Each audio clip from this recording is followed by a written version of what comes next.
You got it? Abe is on his shit tonight. Damn, solving one problem after another. I'm always on the shit. All right. Are we ready to record? Yeah, let's do it. All right. Yeah, we live. We already recorded on the. Yeah, we're good. Glad we got it on this. All right. Yo, boys, ready? It's Big Talk. Oh, it's recording on there already? Yeah, we're live. Like, we are going, baby. Back again for episode 3 of Big Talk. Mic 1, you know what it is. Your boy BIGG, a.k.a. Big MC22, hit me up. On mic 2, we got your boy Abraham. What's good? It's Abraham. Follow me on everything. Abe Does Media.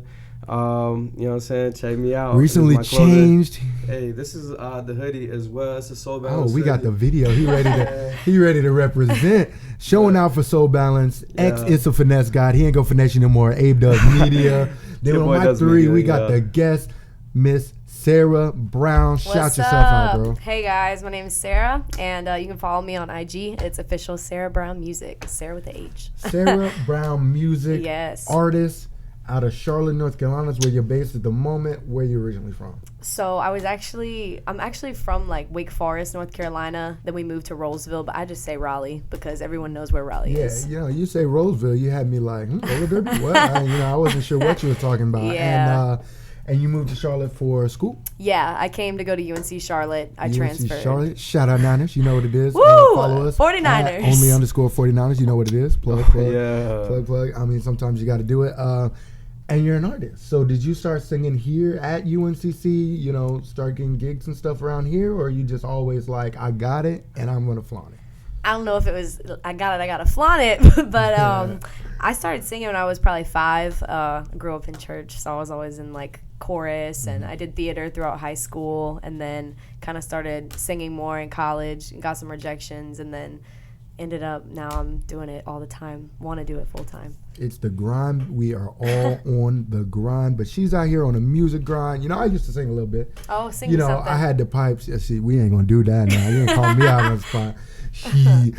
Used to be in a little choir, so I know a thing or two about artists. I know everybody adopts their style from somebody they love. So who for you is the inspirational artist that you would say, if you could sing just like him, if you could act just like him, who would it be? Oh, that's a tough one. Either Ariana Grande or Christina Aguilera.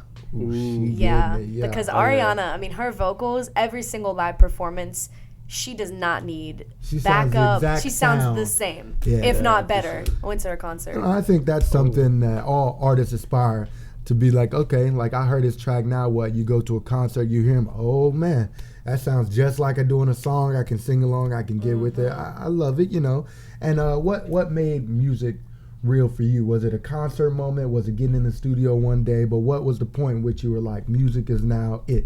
That is my grind, and it is time. Yeah, it was actually the first time I ever walked into it was like an at-home recording studio, and I had no idea. Like, I was so nervous, and then I started singing, and I was like, all right, yep, I'm going to keep doing this. So then I haven't stopped since that day. Right, and speaking of music studios, we out here at Morality Media. Shout out. Shout out Morality Media. Coming to us for bookings and everything. BAMCubed Media Production out here, baby. We get it. I was just wondering about, before we got here, I was thinking of stuff to talk about, and I was like, how did we meet? Now me and you, I followed you on Snapchat for a little while, but as I recall, you were at a party. You know what I'm saying? Yeah, might have been. You told me you don't come out too much anymore, but back in the early UNCC days, we used to go hard. Everybody used to come to parties, add each other on Snapchat to get the word out, and for me, that's why I stick around Charlotte. It's the tight-knit community, knowing all the people, having everybody on Snapchat, being able to reach out to artists like yourself or to the designers like my man Abe here, going to the clubs, knowing bartenders, stuff like that. For you, Charlotte, is it home? Is it going to stay home? Are you about it? I like Charlotte. I definitely like it more than Atlanta. I've been to Atlanta. Mm-hmm. Atlanta's cool, but I think Charlotte, it's a very upcoming fourth city. Right. But I see myself here probably the next 3 years, and then I see myself either in LA or New York. Ooh, that LA. Shout out to LA. We about to go out there in 2.5 weeks. About to make the most of that trip for sure, Abe. Oh, yeah. Yeah, it's the last trip before the semester starts up again. And, traveling is a key part of every college student. I think, like, around this age, you've got to get out and see what you can and see where you want to end up after college. Right. How are you going to say, oh, I want to move to LA, I want to move to Miami, like, you know, the two cities everybody claim, New York, but you haven't stayed there for at least a week at a time. You know, you haven't really felt out the scenery. You know, have you done a lot of travel? You know, I don't know. I've been to New York twice, and then I've never been to LA, which I really want to go sometime this year. I want to take a weekend and go up. I have a few friends that stay up there. They do music, so I do want to go for like a weekend. Oh yeah, catch a feature or something like that. You know. Hopefully, I hope so. Yeah. That'd be cool. But yeah, I really like New York, but like you said, I haven't been there for like a long period of time, so I guess I need to go do that now. You inspired me. I gotta go. Yeah, definitely. Like, New York is an amazing place. So much art, so much culture, especially musical culture. Definitely. I was just up there last June, and you know, is anywhere you walk, it's like what I love about New York. Everyone's always participating to the moment. Right. You know, when you went, what parts of New York did you go to? I was right in Times Square. So, okay, so that's like the busiest place. She was like, Right. baller alert. We spent a little money on this trip. I did. It was a lot. Yeah. I stayed at the Row NYC, and you could just walk from your window the entire Times Square. Nice. Yeah, but I've also been to Europe. I went my senior trip. I went to Italy, and I went to England, and I went to France. It was really cool, and it was an experience because their culture is just so different from here, and so I like that a lot. I would move to Italy, like, hands down, but you know, as far as music and that goes. Would you say that's the best place you've ever been, Italy? 100%.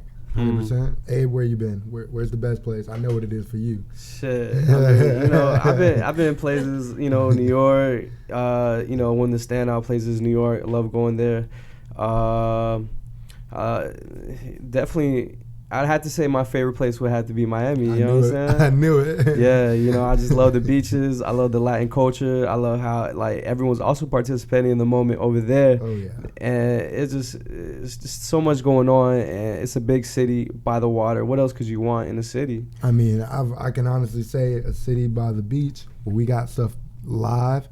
That's the move, you know. I enjoy Charlotte. I love Charlotte. And, you know, we're trying to get Charlotte into the moment. We're trying to make sure people in Charlotte now have opportunities to hop on each other's media and help each other out. Like we always say, I think we've mentioned in every single podcast, crabs in a barrel. Crabs in a barrel. Crabs in a barrel. If one tries to get out, you pull them down. But it's not like that. We can help each other. Then we can actually get out and make something. Something ourselves. So that's what we're trying to do around here. And you know, I think things like, you know, traveling and inspiration and everything like that, that's kind of where song topics come from. Yeah. You know, yeah. and when I think about creating music, I think, you know, what's inspiration in my life, what's going on, what do I want to get with. For you, you know, you got a new song, Savage, coming out. Yay. What little shout out to Savage. You know, everybody go ahead and hit that button. You know, what inspired that topic for that song? Honestly, I think for me, I get taken advantage of a lot, whether that's time or energy or effort. And I feel like a lot of people get taken advantage of in different ways, or they have people use them to a certain extent, or just kind of feeling like nobody really cares and like they get kicked down. Like I feel like with music, even everyone says, you know, you're not going to make it, you're not going to do it. And this song is kind of like whatever your goals are, whatever you're passionate about, do that. And don't let somebody's negativity or what they say just like instantly make you want to stop it all. So it's why it's called Savage, because it's about, you know, what you want to do and not letting other people impact you. The message in the music. I tell you, see that's one way to make a song even better, because you hear the song and you listen to the lyrics like, oh, that's your type, that rhyme was nice, you know what I'm saying, I'm with it, I'm with the beat. But then you hear the story behind, you know, the whole Genius is an awesome website you go to, and you hear like behind each line, behind each lyric, all right, why was this said? Like, I get it, sounds cool, that's awesome, it hits the beat, that's dope. But what does it really mean? Like, what is it meaning in the music? Yeah, I love Genius. Like, I'm always looking at when you ever see those videos where the artists will break down their lyrics and you kind of get a taste of like what their personality and shit and who they are. Shout out to Genius putting out dope. Shout out. Yeah. Shouts out to Genius though, making good content. You know, I always love seeing those videos with the interviews with the artists. Yeah, and everything. they stay fresh, they stay relevant with all the new artists, you know, they make sure call people in. The YouTube is definitely getting more and more popular. I know the website's always been popping. You know what I think, you know, lyrics and music and what music is about, I think it's kind of gotten away from that a little bit. I've got to say, you know, when you're listening to lyrics nowadays, it's kind of hard to tell if the artist is really about anything or they're just spitting bars to get a million likes and sound kind of catchy. I mean, any thoughts on that? Mm-hmm. I think a lot of artists do that because a lot of days, you look at your rap music and it's all the same stuff. It's like, oh, I gotta cheat, all that. She got a fat booty because I'm gonna smack it with a rap. Yeah, literally. Like every rap song nowadays is about like objectifying women, drugs, gangs, like robbing. Not that we hate women or drugs. We love both, but I wouldn't say all songs. A lot of rap. A lot of the more popular mainstream. Think about this, man. I'm not going to hate on a guy like this, but I might hate on a guy like this. This man, I got to look it up right now. How many times in one song can you say Gucci Gang? Well, let's see.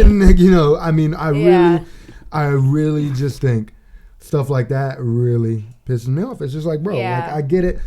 53 times you say Gucci Gang in one song. Yeah, I mean, it's just a turn up song. It's not like he wrote the song and be like, yo, this shit gonna be deep. This gonna hit him. Like, there's like music for saying. Every like situation of the day, any type of feeling you want. You're not always trying to listen to the lyrics. Right. You always trying to listen to lyrics on some J. Cole. You're always on that J. Cole mood. But you know what? Dreamville, my nigga. Of course, Revenge of the Dreamer shout out. For J. Cole, for sure. Yeah. But Dreamville Fest. Yeah. I feel what you're saying. Dreamville Fest, shout out. Abe went and owned Dreamville Fest, in case y'all didn't know. Dreamville Fest, crazy experience. We'll talk about it another time, or do we want to talk about it today? No, we're good. We'll talk about it another time. It's all good. But I'm not saying that, who's wrong to make a song like that. Sometimes you need a catchy song to blow up your other songs. Right. So that people get in tune to your music and want to feel what you're saying. But as a collective, I think some of the new school rappers, are really killing me with some of their lyrics. They're really killing me with stuff like that because I appreciate the lyricists more. Right. You know what I'm saying? Like, will I turn up to Gucci Gang? No doubt if that thing comes on, we're going to be getting it a little bit, hitting it. But at the same time, when I hear J. Cole, that's when the head bumps come in. J. Cole come on, you gotta he said what? You gotta start thinking. You can't just be reckless. You can't just be reckless, jump around saying the lyrics. You gotta know what he means by it. You gotta genius that bitch. Shout out genius. So so you were saying like a lot of artists aren't having substance, right? So I feel like, what I'm saying, right now a lot of the artists and what artistry and what comes with it, having the public antics, always being in the public eye, you know what I'm saying? I feel like that's a big aspect to being an artist, because being an artist is being an entertainer. So if all you're doing is dropping music and you're not out in the public eye, the media, entertaining the people, that's probably why you're not being noticed as much. There's more to being an artist than just dropping music. It's a whole, being an artist, being an entertainer. Oh yeah, some low-key guys. I don't know if you two knew Joyner Lucas. Shout out to my guy Joyner. I mean, when you listen to his early stuff, the lyricism, everything is there. It's like, man, how did nobody know about this guy? And it wasn't until he really hopped on the track with Eminem that people were like, damn, he can spit like Eminem. Let me go look at some of his old stuff. Yeah. You know what I'm saying? It's situations like that. We're trying to get Miss Sarah out here on Eminem's track. What's good? What's popping? Seeing some back and forth. One of the greats. Fuck you shoot never your shot. know. Shoot your shot. I think too, like with music, a lot of the sales that artists, the money they make is off tours. So you have a huge point, right? But it's also difficult when you're new in the game and you're still kind of like meeting people to get a live gig. Now, could you go sing in a coffee shop? Sure, but what actual exposure is that going to give you? And what's that doing for your pockets? Right, nothing. So it might get your name out to 10, 15, 20 people, and there's nothing wrong with that. Yeah. But I think a lot of it has to do with making connections through social media so you can go ahead and start like the live gigs and the live performances. I used to have a couple friends, like they would do live performances. They weren't great, but I mean, they spent so much time and like the turnout was bad. So I think if you're going to do a live performance, you've got to establish people, and make connections. You got to establish a following. You got to establish, connections. And then from there, get started on doing your live stuff. I think you got to do both, because you can't just always be giving live gigs, but then never the studio. It's both, but it is hard to give live gigs. It goes hand in hand. And I can honestly say media and music, social media and music are really mending together. They're really becoming one another. You get a little snippet of a song, post that thing on Instagram, get follows. Oh man, that snippet is hard. Even if the rest of your song is trash, which I'm not saying it always is, I'm gonna go check out the whole song. I need to know what other bars you spit in there. Oh, the music video is hard. Man, look at the visuals they put out, yo. They put a lot of effort into it. Let me go check that out. Oh, let me just hit the follow so I can see whatever else he's up to. I think those two things are now becoming simultaneous growth. Yeah. Your music gets better, the more fans you get, the more criticism you get, the more people looking at your stuff you get, the more opportunities. Right. Definitely. Yeah, social media is super important. Connecting with your base, getting new customers, all that. Yeah, facts. And I must say, one thing social media and music have in common, like I said, they're melding, is the drama. The drama that comes along with it. Yep. You know what I'm saying? I think one of the greatest things I love in hip hop and rap especially is when somebody says a lyric about somebody else. Yeah. And it turns into a diss battle, back and forth. Shout out to Joyner and Tory Lanez went at it a couple months ago. Boy, I was excited for every diss track to drop. First one dropped out. I was like, oh no, Tory, why you come at Joyner like that? You know Joyner got bars. Joyner came back, bro, you ain't got bars. Come here, fam, let me smack you down. Yeah. Here comes Tory right back at him. I was on Instagram the whole time. They were on live together, everything like that. And you know what? Watch a little ways down the line, they drop a track together. I mean, think about Drake and his recent beefs, you know what I'm saying? They always come back together, drop a track. Oh, we was just beefing, now we're all good. It's all love in the music game. Right. I mean, yeah, of course, all artists are just trying to network with each other at the end of the day because everyone's trying to get a little bit of clout off the other clout. Right. You know what I'm saying? That's what all this artist game is. It's like, you ever play that game, that phone game, right? You start off as that little circle, and you try to stick up the other circles. You know what I'm saying? That's what this clout shit is. The more circles you have up, the bigger you get. Yeah, right. I forgot about that. Right. That's basically what this is. .io or something like that? Yeah. Yeah, we used to play that in school and you used to see a homeboy come out, oh, that's my homeboy. And you used to eat your ass. We used to jump up and scrap in the middle of the classroom. Teacher don't know what we up to. Right. Joint used to be mad funny. Yeah, but that's what this clout thing is in artistry for sure. Agario, shout out Agario. Always with the shout outs. So through social media, I guess that's a big way you promote shows. Like if you're doing a live show, for months on end, you're posting about it, telling people to stay tuned. I mean, even with the podcast, we in our media telling people look out for us, try to hear what we have to say, see some visuals, let you know really where we're at and what we're up to. And this podcast is all about the Charlotte area. I mean, it's about everything in general, but it comes from Charlotte is a melting pool of ideas, people from different places, people from different cities. So I think like it's one of the best places to host a podcast. Every time we have somebody, they've got different opinions from the one before. Got a different accent from the person before. They feel some type of way about Charlotte, a different way about Charlotte. But it's like a good mix to come in, and it shows like now you get all these different people from all these different cultures together. Right. It's time to promote what you're doing and promote yourself. Yes. I think definitely using social media. It can be tough though, because if you have like, what is it called, a business account, say on Instagram, you can promote your stuff yourself, but you have to also realize, okay, how much do I want to invest? Because there's a lot of people doing that now. It's like, what's gonna make somebody want to click on your profile compared to someone else? Yeah, because if you go on Instagram, you know what I'm talking about? It's always like view Instagram profile. It's all about, do I look like them? Is my page better? Is my music better? Yep. Everything's got to be up to a different standard. Right.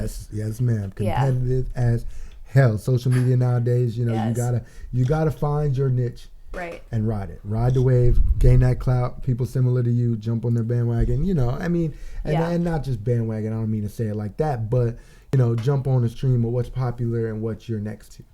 Right. I mean, promoting your Instagram post can only get you so much. Like, how many times have you scrolled past a promoted post? So many times. Yeah. So like, just right. So just promoting the track is not enough. You have to, it's also that networking thing, which is it does way more. Who else can you get to promote it personally? Spotify, playlist makers, podcasts, and just people just in general, like the everyday person. Man, you mind shouting out my thing real quick, because that's a different set of followers. Even if it's not, even if they don't have over like 3,000 followers, man. Well, say they have like 500, and say 50 of those 500 up with your stuff. Right. It's worked since the olden days, bro. The best way to spread news is by people. Hey, yo, what'd he do? You hear about that Sarah Brown? She came out with some fire. Savage. Shout out to Savage. You know what it is. God. Bro, if you call me up, Matt, in the middle of the day, you're like, yo, Abe, this shit goes so hard. Shit smacks. I would do it. If it was some artist I've never, ever heard of, if Matt calls me and says that, I'm going to listen to it. I'm going to listen to it. And, shout out to Abe for being a real one. Like, that's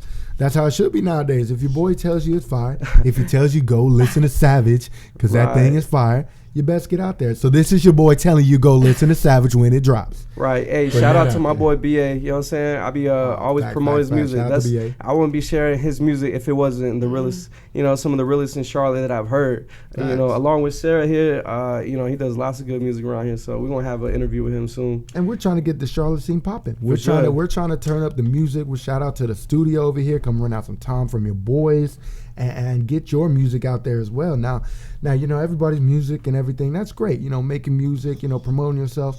Where do you see yourself, Miss Sarah? I'm gonna direct this at you. Oh God. Where do you see yourself with your music? Let's say 5 years. I see myself with an album out and starting my first tour ever. Definitely got to Hopefully. get that album out. 5 years. What kind of 5 album years. promote shit out of 5 years? I think it's gonna take 5 years. That's a good goal. I mean, shoot, having that set is a very important thing. Right. You got to know where you're aiming in order to go in the right direction. You got to find your priorities. Like you told me earlier, you're on the grind, nonstop working. She came in here tired, but still hopping on the podcast to promote her stuff. Got us listening to music in the car. Trust me, we know Sarah Brown, the real deal. That's for sure. I appreciate 5 years, you know what I'm saying? Y'all are going to be looking back at the podcast like, oh, they were the first podcast to feature her. And I'm like, yeah, your boys are ahead of their time. Sarah was showing me a few tracks that she hasn't released yet in the car before we came inside, and I'm honestly very impressed. Fuego. Very, very impressed. Aw, y'all are being too nice. You we gassing hyping me her up. up. She gonna start Everybody's start gonna go look me blushing. up. Oh, this is shit. Turns it hell on. no. Oh, speaking of, it was so funny. The other day, I had posted a little clip of my song Savage, and I said, when should I drop it? People were commenting like now, and it was funny. And then I woke up, and the first thing I see on my phone is, oh God, literally never. I was like, damn. I was like, but then you deleted the comment. So I was like, Everybody's okay. got haters. If you don't have Hell haters, yeah. you haven't made it. But haters To be is just honest. like snakes in the grass. You just need to go ahead, drop that song, and it'll be like a lawnmower. You got them bitches right up. If anyone ever says that Ariana Grande cannot sing, they're crazy. And people do say Sarah that. is coming. Who says that? Sarah I'm is like, coming with the haters, hands. I've never Hey, heard that. That's wild. Go somewhere. no hate for Bronson Ackers, but he said No. he said Ariana Grande mumbles. I said who? Mumble, what? I mean, You got something to say to Bronson? no. Whoa. Well, she ain't got no I words have for you. no bro. to be words. honest, Ariana Grande is very close to perfect, but a few times she has stumbled, but very, very few. I will say that. Hey, you gotta stumble Nobody's to get back up. You gotta perfect. stumble to Right. stand She's back still up and she's still talk. a human being. You know Yeah, what I'm saying? exactly. Like, A fine ass human being. Now, Right. look, now your career advancing. Everything's going well. Then you're moving to LA. I hope so. That's the plan. That's LA, the she plan. coming. And she is. Shout out to coming. Rich Dunk. Ooh. Ride or Die out now. You know what Promoting it is. him. I love you. You know what it is. The shout outs, the promotions, talking about music. We got Sarah Brown on mic 3. Shout yourself out one more time. All right, guys, go follow me. Official Sarah Brown Music. It's Sarah with the H. Sarah Brown. We got Abraham on mic 2, the new boy with the new name. I had to, you know what I'm saying, polish up the Instagram name just to make sure people Please not tell him think. why. Please tell him why. Because that shit had me dying. Okay, so the previous handle was It's a Finesse God, but people kept, when people was talking to me about business opportunities, they keep saying yo, Don't finesse me. Don't finesse me. I'm trying to not get finessed. But here's this, I'm trying to buy this or do that. So I figured, I'm not out here finessing people. I'm actually out here networking with people. So He is. Let's get it. yeah, so They're it's both Abe. very nice. It's Abe Does Media. The former finesse god, Abe Does Media. Once again, my co-host. And you got BIGG. Follow me at BigMC22. If you don't put 2 G's, you're not going to find the real one. Follow us at Only 49ers, BAMCubes. We're doing our thing, recording podcasts because we want to give the people what they want to hear. Shout out to Morality Media. Come Shout out Morality time. Media. Come check us out for all your podcasting needs, all your music recording needs. We're out here working with local Charlotte all talent. This lovely equipment's for rent. Look, we out here. We got a team. Tell them, Sarah. Tell them. They got everything. They got a studio. They We had got to a give her a nice little tour. setup. She was in here. Super nice. Right. They even So- got me food. Hey, So- we don't always provide snacks, but if you provide us snacks, you'll earn extra brownie points. That's for sure. We some hungry boys out here. But that'll be all today for Big Talk Episode 3 coming to you next week with some new content, new guests. You know what it is. All right. What it do, baby? That's it.